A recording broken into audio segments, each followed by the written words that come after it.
اچھا اس کے لیے شاید ہماری بہت سی جوان بچوں کے دل میں شاید یہ سوال آئے کہ جناب خدیجۃ الکبریٰ ام البتول سیدۃ العفائف سلام اللہ علیہا امیر تھی، اس لیے آپ نے اتنی جنروسٹی دکھائی، اتنی سخاوت دکھائی. ہمارے پاس تو مال نہیں ہے، میں بچی ہوں مثلا، میں صرف 14 ایئرس کی ہوں، میں بیٹا ہوں، لڑکا ہوں، میرے پاس ابھی کیا ہے، کچھ بھی نہیں ہے. ہاں تو سخاوت کے لیے مال ہونا، دولت ہونا ضروری نہیں ہے. پروردگار عالم نے قرآن میں ایک بڑا زبردست ہمیں پیغام دیا ہے کہ میں اگر تم لوگوں کو اپنی خزائن رحمت کا مالک بھی بنا دوں، تم لوگ خشیت اور خوف فقر کی وجہ سے انفاق نہیں کرو گے.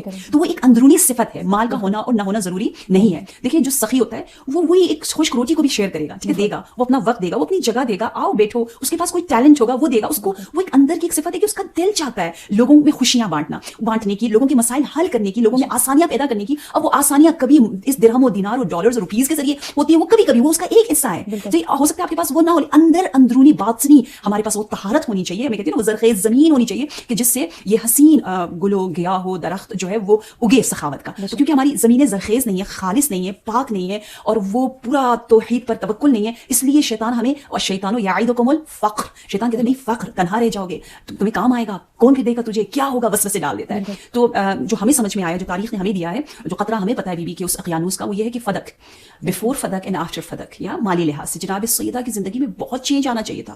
اگر جناب سیدہ سلام اللہ علیہا زاہدہ نہ ہوتی، اگر آپ سخی نہ ہوتی، کیونکہ فدق یعنی کہا گیا 24,000 دینار اس کی جو آمدنی تھی، یا 70,000 تک بھی بتایا گیا ہے.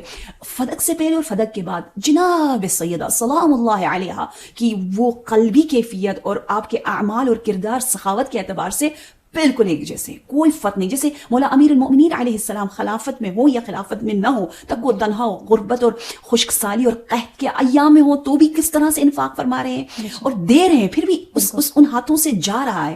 اور جب آپ مستد خلافت پہ، اس وقت بھی آپ وہی علی ہیں، علی کی ذاتی زندگی میں کوئی فرق نہیں آ رہا. ویسا ہی ہے، کبھی آپ ایک انگوٹھی دے رہے ہیں اور کبھی آپ جب زیادہ بیت المال پیسہ آپ شاید 1000 جو ہے دینار دے رہے ہیں. اللہ کے نزدیک دونوں برابر ہے، جو آپ کے پاس ہے آپ وہ دے رہے ہیں. اللہ یہ نہیں دیکھتا کیا دے رہے، یہ دیکھ رہا کیا ہے آپ. جو چیزیں ہماری پراپرٹی ہے، ہم اس سے اگر ڈیٹیچ ہو جائیں تو ہم نے جناب سیدہ کے قلب مقدس کو راضی کیا.